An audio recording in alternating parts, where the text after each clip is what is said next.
প্রস্তুত থাকবে, কিরম ভাবে প্রস্তুত হয়ে থাকবে। এই চলতে চলতে হঠাৎ প্রতিটা মুহূর্ত আমাদের ঈশ্বরের মধ্যে থাকা দরকার, প্রত্যেকটা মুহূর্ত।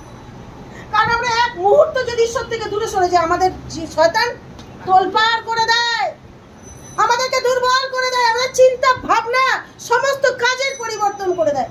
এক মুহূর্তের জন্য আমরা বলছি এই তো আমরা সবসময় তো প্রস্তুত থাকা দরকার। আমাকে নিজেকে ঈশ্বরের কাছে তৈরি করা। আমার জগৎ আমাদেরকে শয়তান চাইবেই দুর্বল করতে, কিন্তু আমি দুর্বল করলেই আমি দুর্বল হই। আমি বলবো জগতের মানুষ কি করব, এগুলো আমাদের মন ভুলানো কথা।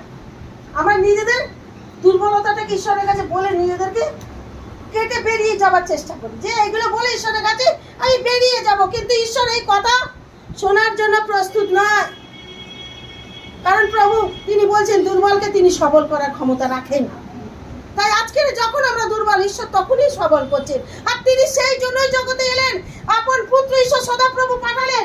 আমি দুর্বল বলে তিনি আমাকে সবল করার জন্য তিনি বলছেন আমি তোমার সাথে আছি।